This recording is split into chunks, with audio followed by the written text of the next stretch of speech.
Los tsunamis son una de las fuerzas más mortíferas de la naturaleza. Son olas gigantes que viajan más rápido que un jet y pueden cruzar océanos enteros en solo unas horas. Tienen el poder de destruir edificios, vehículos, cualquier cosa a su paso. Por sí misma, nadie pensaría que el agua que llega a la costa puede causar tanto daño. Pero en realidad se mueve a mucha velocidad y recoge todo a su paso. Así que no es solo por el agua, sino por lo que viene con ella, y que también es parte de una gran amenaza. El tsunami no dura solo unos pocos segundos. Es un torrente de agua iracunda e incesante. Lo principal de un tsunami es la persistencia. Sigue llegando agua cada vez más. Y cuando ya crees que va a parar, llega aún más. Su poder junto a la duración es lo que lo hace tan incontenible. Los tsunamis han arrasado la Tierra durante miles de millones de años. Cuando se creó el planeta, la Luna estaba mucho más cerca. Llenaba todo el cielo. Su atracción gravitacional era mucho más fuerte y generaba olas gigantes de casi 1 kilómetro de altura que atravesaban los primeros océanos.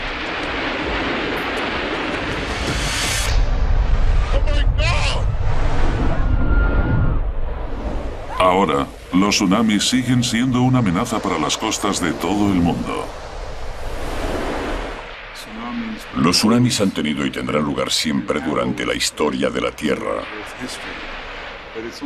Pero es ahora que ha incrementado la densidad de población y la gente ha migrado a las regiones costeras, cuando nos hemos dado cuenta de los peligros de los tsunamis. La investigación sobre qué es lo que causa estas monstruosas olas empezó hace unos 1000 años en las islas de Japón. Este país es el centro mundial de los tsunamis. Sus costas se han visto atacadas por estas monstruosas olas mucho más que cualquier otra parte del planeta. La prueba es la propia palabra tsunami, originada en Japón y que significa ola de puerto.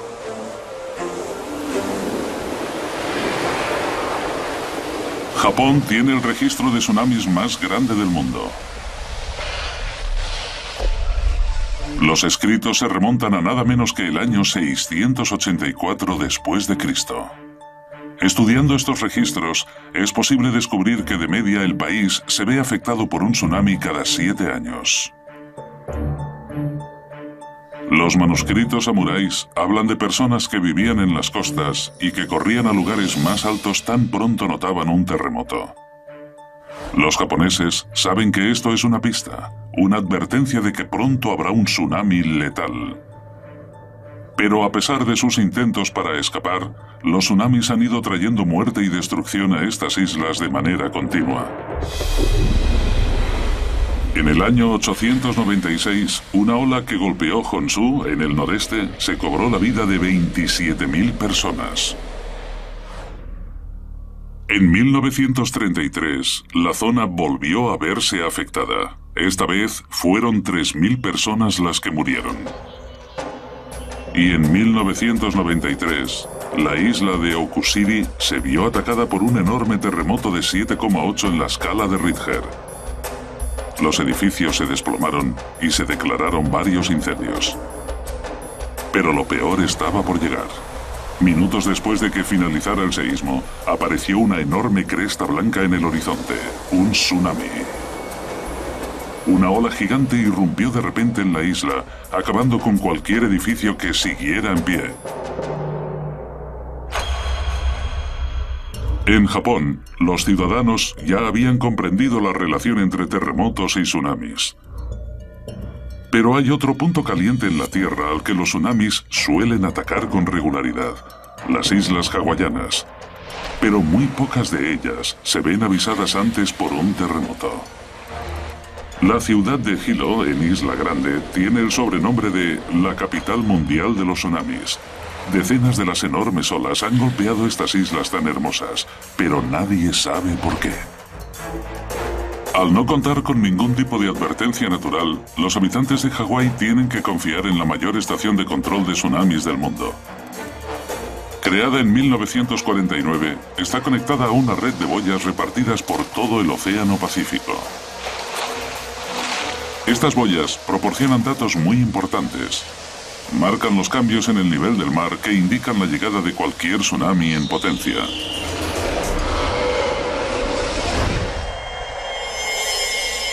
En 1960, los científicos encontraron el gran avance que estaban buscando. Consiguieron descubrir por fin el tipo de suceso que provocaba los misteriosos tsunamis de Hawái. Un terremoto gigantesco en la costa de Chile, el mayor que se ha recogido en todos los tiempos con un nivel de 9,5 en la escala de Richter, provocó un tsunami que atravesó todo el Océano Pacífico en solo unas horas. Las islas de Hawái estaban a miles de kilómetros de allí, pero en su camino. El centro de alerta de tsunamis estuvo siguiendo el proceso, revelando por primera vez que una enorme ola había cruzado miles de kilómetros de océano. El aviso del centro fue un éxito. Consiguieron evacuar a las comunidades más cercanas a la costa antes de que llegara la ola. Pero las casas que dejaron quedaron destrozadas.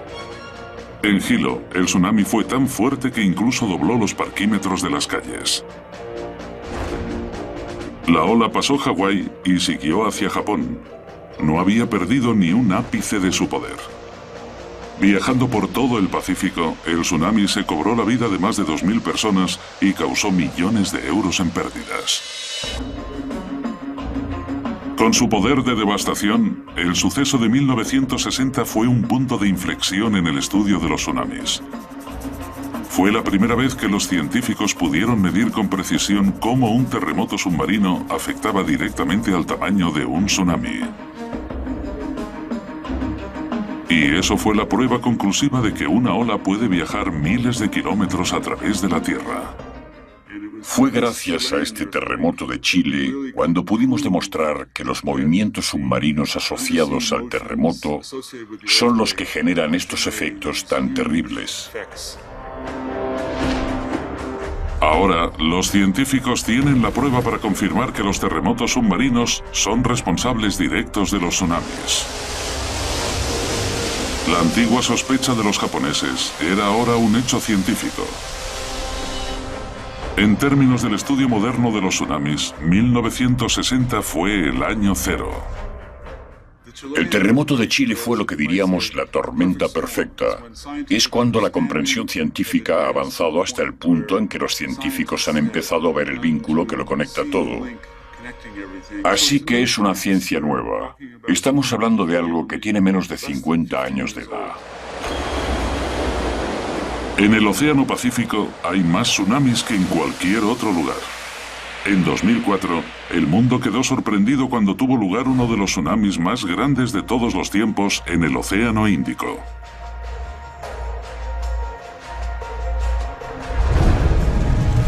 El 26 de diciembre de 2004, Indonesia fue atacada por el segundo mayor terremoto que se conoce, de 9,2 en la escala de Richter. Minutos después, un tsunami de 30 metros arrasó la costa del sureste asiático. 225.000 hombres, mujeres y niños perdieron la vida.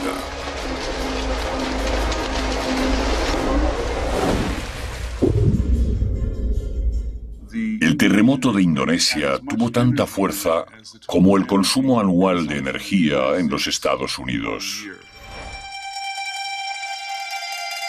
Esta enorme explosión de energía se liberó en solo unos segundos. Una vez más, se le recordaba al mundo el increíble poder de la naturaleza. En los últimos 50 años, los científicos pudieron confirmar por fin un vínculo sólido entre los terremotos y los tsunamis.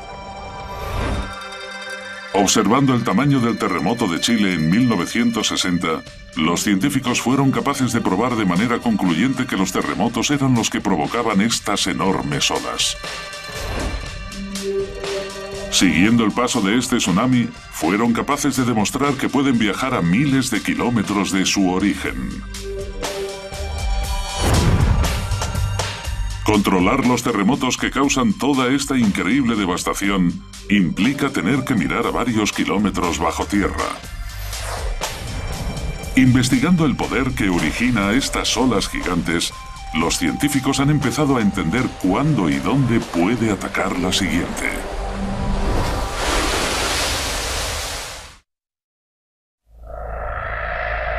Estas terribles imágenes de las secuelas del tsunami en el Océano Índico, en 2004, muestran el caos que puede provocar una de estas olas. Es casi imposible imaginar que suceda algo así en el noroeste del Pacífico. Pero el profesor Brian Atwater cree que sucesos como el de 2004 pueden ocurrir aquí también algún día. El profesor quedó intrigado por las historias de los primeros pobladores de la zona, los nativos americanos, que hablan de grandes olas arrasando el interior. Eso le convenció de que algunos tsunamis generados en las proximidades ya habían golpeado antes la zona y que podrían volver a hacerlo, suponiendo una amenaza para las decenas de miles de personas que viven en la costa noroeste del Pacífico. Para saber si tiene razón, debe encontrar pruebas de antiguas olas gigantes escondidas en el paisaje. Para estar seguro de que ha sido un tsunami, también tendrá que encontrar pruebas del terremoto que lo causó. El punto de partida de Atwater es el Copalice River, en el estado de Washington, a solo unos kilómetros de las largas playas de arena que hacen de la zona un centro turístico muy bullicioso. En los bancos de este estuario hay enterrados miles de años de historia. Este es uno de los trabajos más sucios de la ciencia. Tener que buscar pruebas de terremotos ensucia mucho, pero vale la pena. Atwater ha encontrado signos de un posible tsunami. En este banco hay una pista que nos proporciona la naturaleza. Es este hueco. Los huecos así son comunes donde los tsunamis y las corrientes han succionado varias capas de arena. Y las olas sacan los granos de arena fuera del banco, pero dejan el barro. Atwater tiene que cavar más hondo para encontrar lo que está buscando. Una capa de arena que un tsunami podría haber arrastrado varios kilómetros hacia el interior. Bien, ahora podemos ver la arena. Es posible que lo que la llevara hasta aquí fuera un tsunami. Para demostrar que esta es arena de un tsunami, la sucia misión de Atwater tiene que continuar. También tendrá que encontrar pruebas de que la tierra cercana al río se ha movido arriba o abajo, un signo seguro de terremoto. Después de un poco de trabajo duro, Atwater encuentra lo que estaba buscando, una prueba clara de que hubo tanto terremoto como tsunami. Esta vez también hubo un coste humano. Aquí tenemos pruebas de la caída abrupta del terreno y también del tsunami que lo provocó. En este caso, hubo personas afectadas. Esto era un campamento de pesca. Aquí tenemos los restos en forma de piedras quemadas que se usarían para calentar el agua. Bien, pues había un campamento de pesca que quedó arrasado por un tsunami porque la tierra cayó después de la ola. Llegaron las mareas y cubrieron el lugar, con lo que la gente ya no pudo volver a usarlo. La zona en que se construyó el campamento de pesca quedó arrasada durante el terremoto.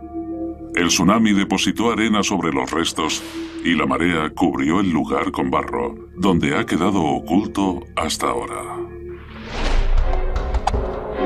Atwater tiene por fin la prueba que necesitaba. Los mitos de los nativos americanos sobre las olas no eran simples leyendas.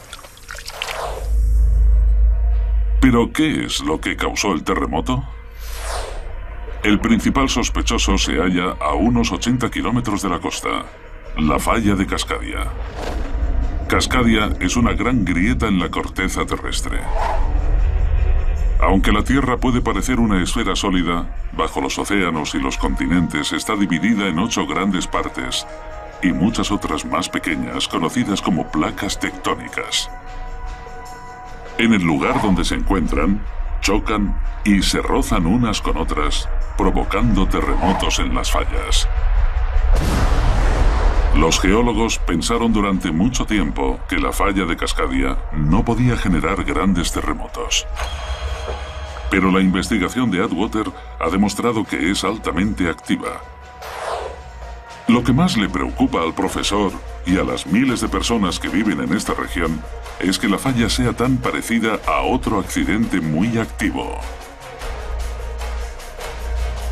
La Gran Falla de la Sonda. En ella tuvo lugar un terremoto que recorrió la falla y fue responsable del tsunami que mató a casi 250.000 personas en el Índico. Cuando dos placas tectónicas se juntan, como en el caso del tsunami de Indonesia en 2004, una de las placas se mete debajo de la otra y crea muchísima fricción y una tensión que baja la placa superior. Ese proceso puede durar cientos de años, puede que miles. Es un proceso muy lento.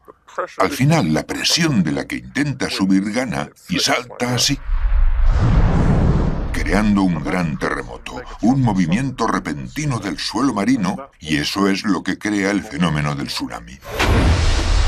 Hay 2 factores que hicieron letal el terremoto de la falla de la sonda. El primero fue su tamaño. De 9,2 en la escala Richter, fue el más grande detectado en casi 50 años. El segundo fue que tuvo lugar cerca de la superficie.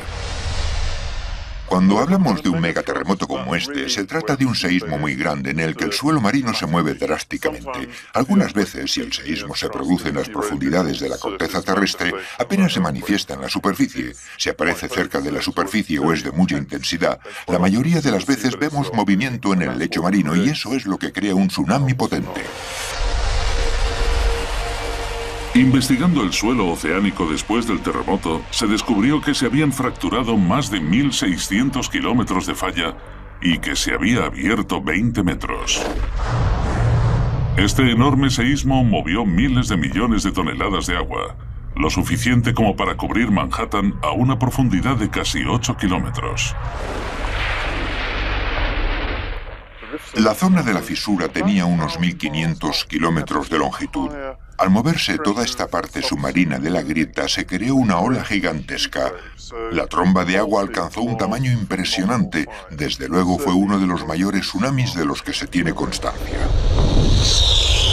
La investigación de Atwater concluyó que el noroeste del Pacífico estaba en riesgo de verse atacado por esta clase de desastre.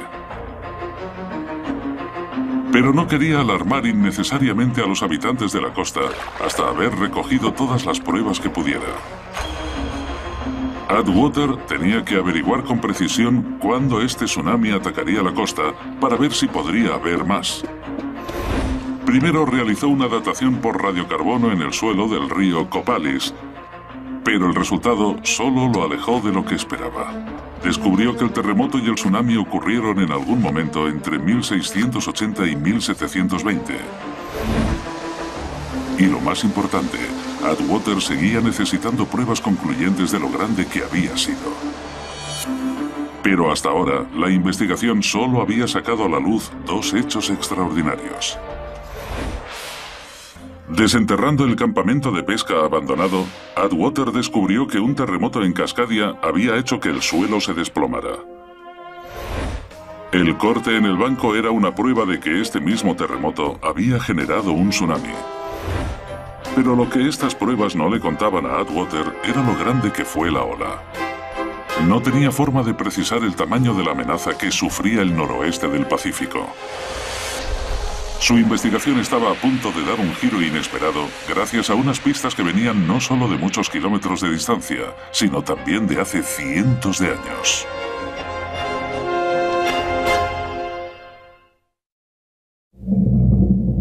Japón tiene el registro de tsunamis más antiguo del mundo.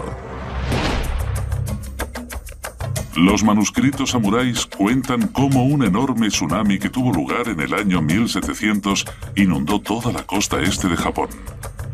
Atacó sin avisar y destruyó poblaciones enteras. Los científicos japoneses quedaron desconcertados porque no sabían de dónde había llegado la ola. No hubo ningún terremoto que avisara a los lugareños para que subieran a terrenos más altos. La ola misteriosa recibió el apodo de el tsunami huérfano. De vuelta a los Estados Unidos, la investigación de Brian Atwater sobre el misterioso terremoto de Cascadia y el tsunami necesitaba más pruebas. No había manera de precisar ni el tamaño ni el momento del suceso. Todo lo que sabía era que tuvo lugar en algún año entre 1680 y 1720. Pero las fechas de Atwater fueron una revelación para los científicos japoneses. ¿Sería que este suceso fue el lugar de nacimiento de su tsunami huérfano de 300 años atrás? Me dijeron, mira, tenemos un tsunami del año 1700 al que estamos intentando encontrar la explicación. Y pensamos que tu terremoto ocurrió en el mismo año. Concretamente el 26 de enero de 1700 y fue de magnitud 9. Un terremoto en Cascadia que produjera una ola con suficiente fuerza como para cruzar el Océano Pacífico entero hasta Japón necesitaría ser al menos de magnitud 9. Esto equivale prácticamente al enorme seísmo del Océano Índico. Los terremotos como este tienen tanta fuerza que pueden conseguir que un tsunami cruce todo un océano con facilidad.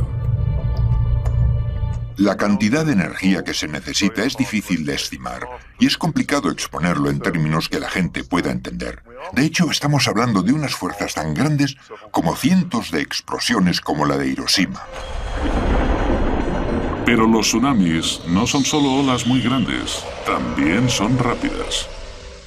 La gran diferencia es la escala de la ola. Normalmente tienen entre 500 y 600 kilómetros de longitud. Además, no son tan altas. Cuando empiezan apenas miden 1 metro, más o menos, pero se mueven muy rápido, a una velocidad determinada por la profundidad del agua. Cuanto más profundo, más rápido se mueve. Así que, en océanos muy profundos, la ola se mueve a más de 800 kilómetros por hora. Cuando un tsunami coge velocidad en el agua, puede parecer completamente inofensivo y apenas detectable. Pero cerca de la costa, la ola se convierte en mortal. Es entonces cuando resulta evidente el verdadero poder de los tsunamis.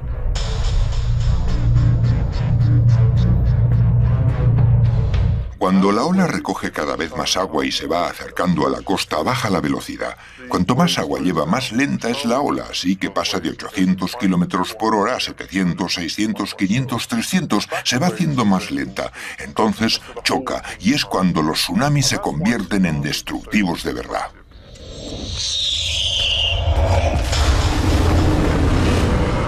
Es esta inmensa velocidad y poder lo que demuestra cómo lo que sucedió en Cascadia pudo destruir una aldea costera en Japón.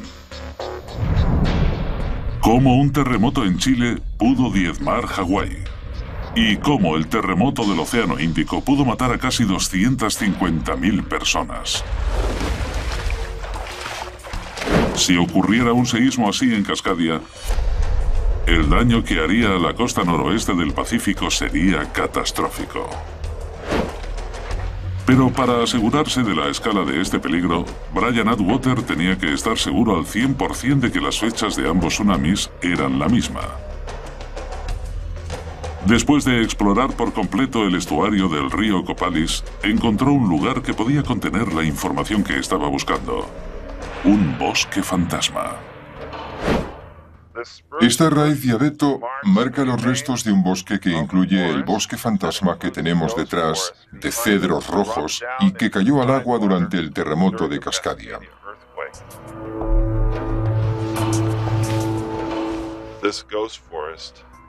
El bosque fantasma está compuesto por troncos muertos de cedros rojos que murieron al caer al suelo. Llegaron las mareas y rodearon los árboles, que murieron debido al agua salada. Es posible que esta zona estuviera cubierta una vez por un bosque frondoso. Pero ahora solo quedan los troncos blanquecinos de los cedros rojos. Cuando Atwater y unos especialistas expertos en anillos de árboles los cortaron para estudiar las líneas de crecimiento, lograron resolver por fin el enigma del tsunami tricentenario. Las fechas de los sucesos de Japón y Cascadia ocurrieron exactamente a la vez, en enero del año 1700. El tsunami huérfano había conseguido por fin un padre. Es posible que haya una explicación para esto. Este es un sitio que no cuenta con registros escritos, pero tiene estos increíbles registros geológicos. El vínculo entre los dos sucesos clarifica que el terremoto de Cascadia fue al menos de magnitud 9. Y por inquietante que suene, es casi seguro de que no fue la única vez que la zona se veía afectada por uno. Atwater cree haber encontrado pruebas de una serie completa de tsunamis sucediéndose durante 5.000 años. Cada capa de arena en esta muestra representa un tsunami diferente. Hay sitios en Cascadia donde he visto 9 apiladas en una columna de unos 7 metros. 9 capas de tierra, algunas con arena. Dices, vale, no es una cuestión de cuántas, sino de cuándo.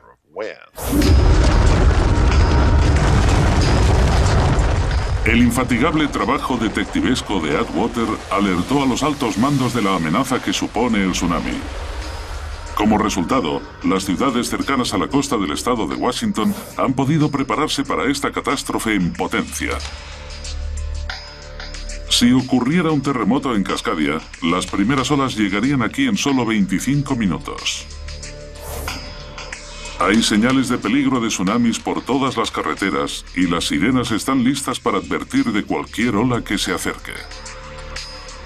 Las vidas de miles de personas están más seguras gracias al trabajo de Atwater y a unos manuscritos japoneses de hace 300 años. Es un peligro que aparece lo bastante a menudo como para que tengamos que tomar precauciones, como para ponernos el cinturón de seguridad.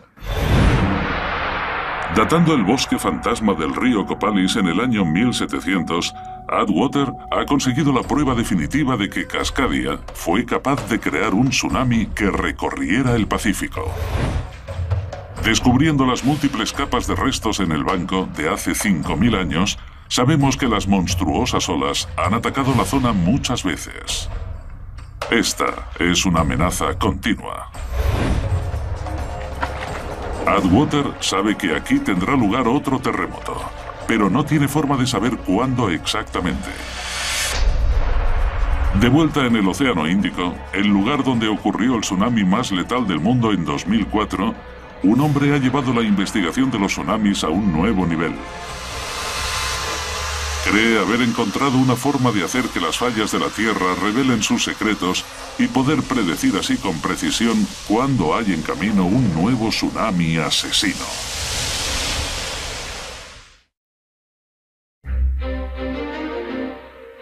La idílica cadena de las islas de Mentawai en Indonesia esconde un violento secreto.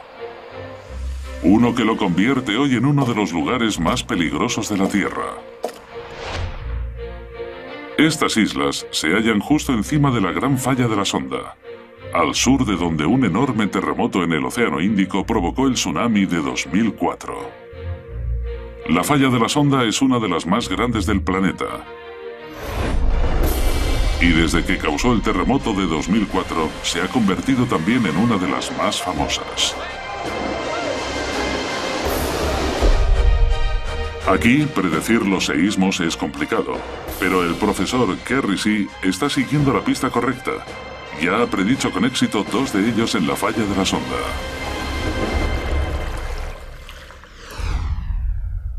La clave para la correcta predicción de los tsunamis es prever cuándo y dónde tendrán lugar los terremotos. Y para ello, los científicos tienen que buscar en el pasado. Si se quiere responder a preguntas sobre terremotos que solo ocurren en unos pocos cientos de años, o puede que miles de años, hay que encontrar instrumentos geológicos que nos permitan observar esos seísmos. El profesor Xi ha encontrado una forma inusual de revelar los secretos de la turbulenta historia de la falla de la sonda: los corales. Estos atolones de coral están hechos con los esqueletos de piedra caliza de millones de criaturas diminutas. Cada generación se construye encima de los restos del anterior. Con el tiempo, el atolón se hace cada vez más grande. Mientras los corales permanecen bajo el agua, siguen floreciendo, pero cuando salen del agua, mueren. Los terremotos son los responsables de haber matado todos los corales que había en el agua en esta playa. Esta contiene corales originarios de muchas épocas. El profesor Xi tiene casi 1000 años de historia a su alcance, pero para comprender la historia secreta que contienen los corales, él y su equipo tienen que aproximarse de manera no muy delicada. Lo que vemos aquí es un corte de sierra que hemos hecho en un microatolón de coral. Lo increíble de esto es que registra una caída repentina de medio metro. Murió aquí porque la isla levantó el terreno y la marea bajó en esa zona. Así que como el corte era más bajo, todo lo que creciera por encima de esta altura moría. La forma del coral registra la caída de las islas Mentawai cuando se vieron hundidos por la falla de la sonda. Por suerte, los corales registraron también los momentos en que las islas surgieron del agua durante el terremoto. Entre terremotos, las islas volvieron a hundirse en la falla, en un ciclo sin fin. Imaginaos que las rocas son elásticas. Pensad en un trampolín. El saltador camina por la tabla y ésta se dobla así. Entonces salta, se impulsa y cae. Cuando salta del trampolín, la tabla no se queda ahí, no va haciendo así. Vuelve hacia arriba porque es elástica. Bueno, pues las rocas también son así, también son elásticas. Así que cuando la placa de la India va hacia abajo, también baja la sección de Sumatra y luego sube. Es igual que la tabla de un trampolín. Analizando los corales de esta playa, el profesor Xi ha descubierto un patrón regular para este ciclo. Las islas se ven afectadas por un terremoto más o menos cada 200 años. Lo que tenemos aquí en Sumatra con los corales es lo que yo llamo el santo grial de los terremotos de la paleosismología. Un gran registro que tiene muchos ciclos, 1000 años de historia de terremotos. Pero cuando el geólogo miró más de cerca, vio que el ciclo era más complejo. Cuando cortamos un coral podemos ver en su interior un detalle mucho más exquisito, porque vemos lo que se llama estratografía, la formación de capas y cómo éstas están relacionadas con el cambio de la marea. Así que lo que vemos es el ritmo anual de crecimiento. Aquí vemos que han pasado 10 años entre este terremoto y este otro.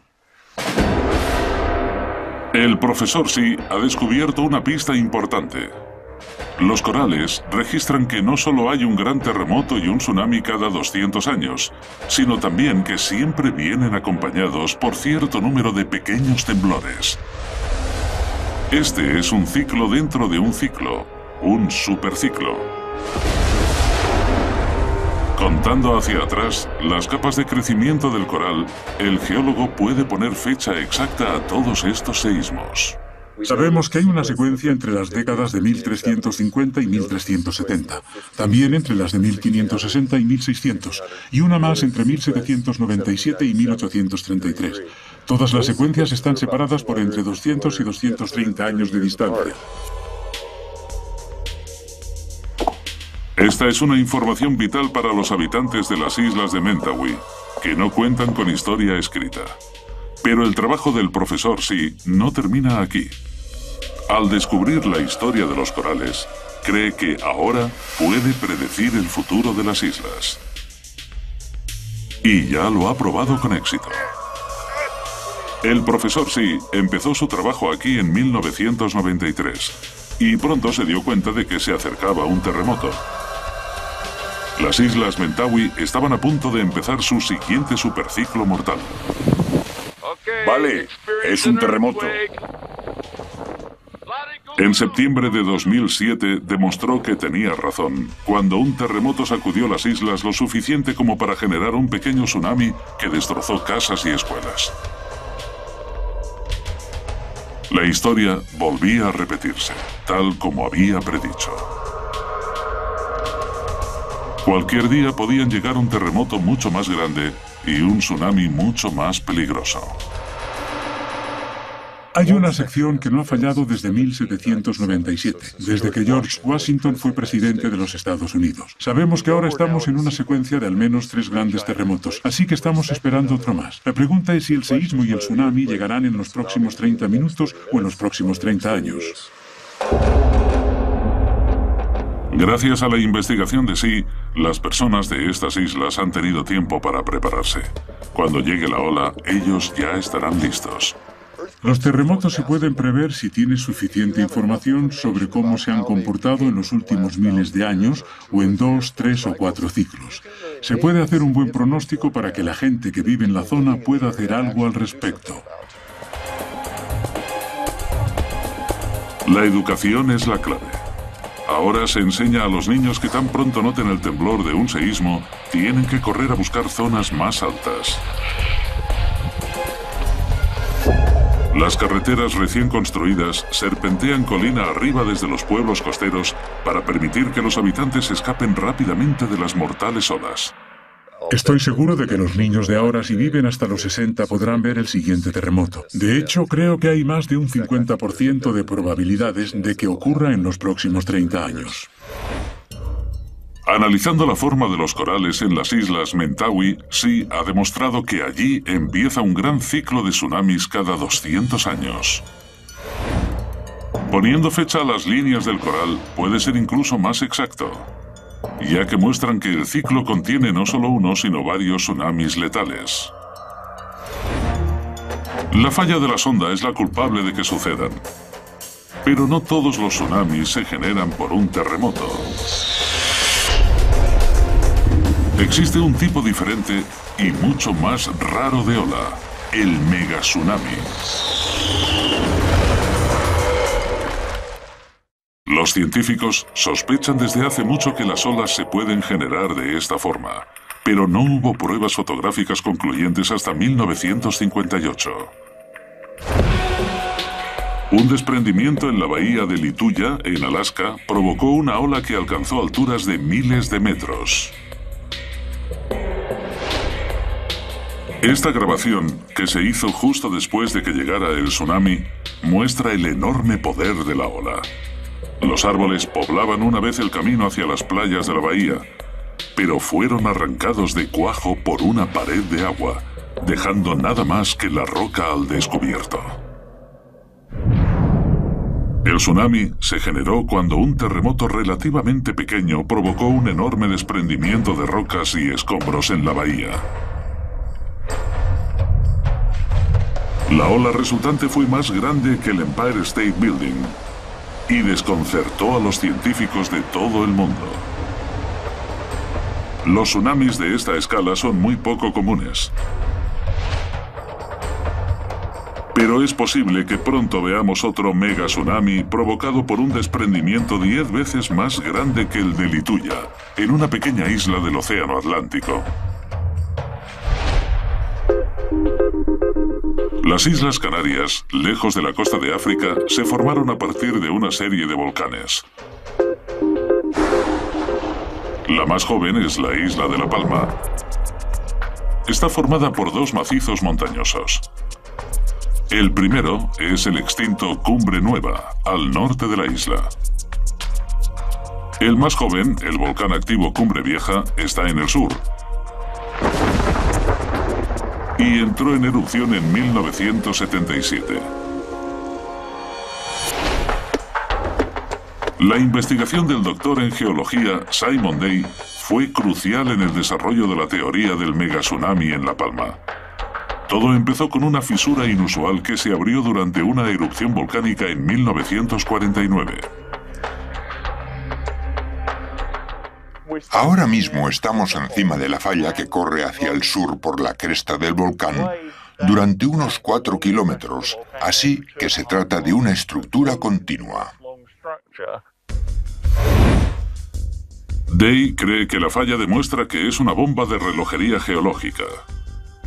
El inicio de un gigantesco desprendimiento de tierra. Lo que vemos aquí a mi derecha son las capas de rocas volcánicas, bloques de piedra y capas de ceniza volcánica. Y a mi izquierda, al oeste de la falla, vemos las mismas capas de rocas y ceniza. Las que están delante de la falla se movieron, se juntaron, y cuando la falla se movió, se separaron.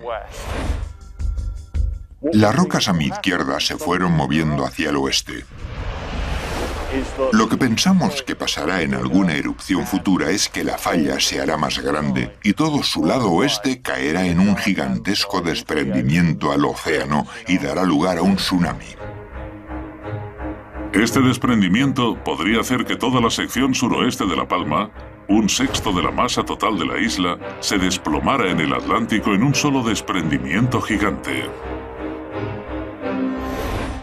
Lo que prevemos es que toda esta zona de la costa y la ladera que se extiende por la cresta del volcán, que ahora está cubierta de nubes, toda esa masa de roca se caerá en un solo desprendimiento masivo en el océano y levantará el agua a su alrededor para crear un tsunami. En principio, esta ola será unas 30 veces más grande que el tsunami del Océano Índico en 2004. Tendrá más de 1000 metros de altura. La erupción de 1980 del Monte Santa Elena fue la prueba de que un volcán se puede derrumbar de esta manera tan terrible. Fue un suceso impresionante, pero el derrumbe de Cumbre Vieja podría ser 200 veces peor.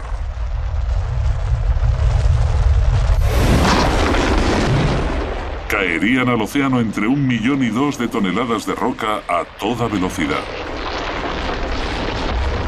La ola resultante atravesaría entonces todo el océano Atlántico. Por supuesto, la ola se iría dispersando y separando en olas más pequeñas, pero aún así, después de cruzar el Atlántico y volver a juntarse en, por ejemplo, la costa este de los Estados Unidos, en el Caribe o en el norte de Brasil, estamos seguros de que las olas tendrían todavía entre 10 y 30 metros de altura. Eso es tan grande, si no más, que el tsunami que atacó Sumatra en 2004.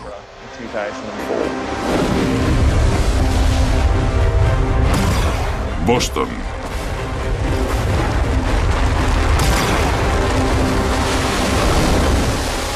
Nueva York. E incluso Miami podrían estar bajo la amenaza de estas olas gigantes.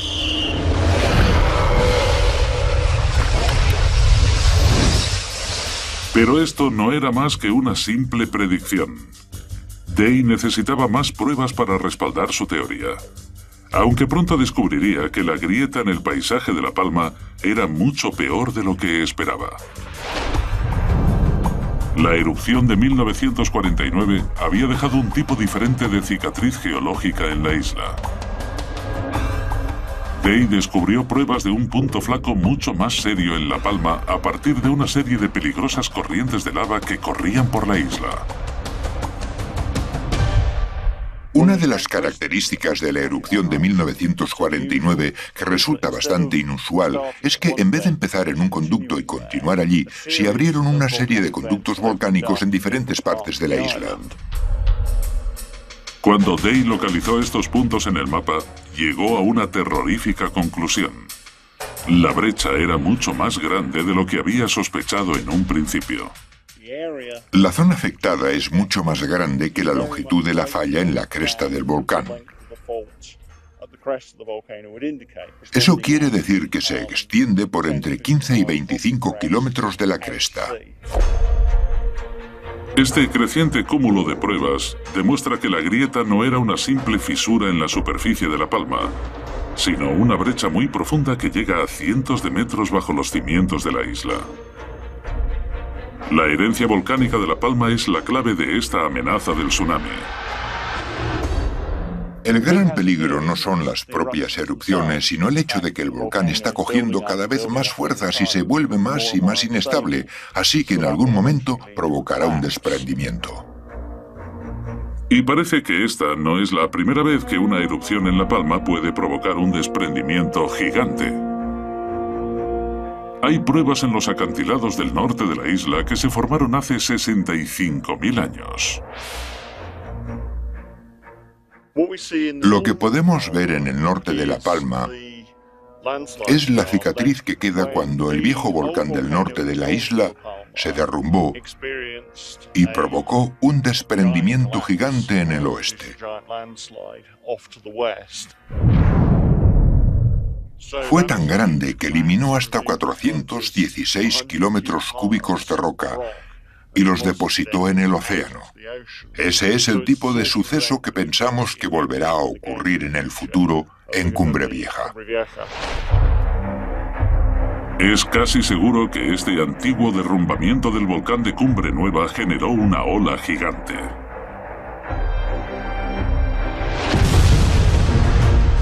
Y puede que el próximo desprendimiento no esté tan lejos. El tsunami podría ocurrir en unos pocos años.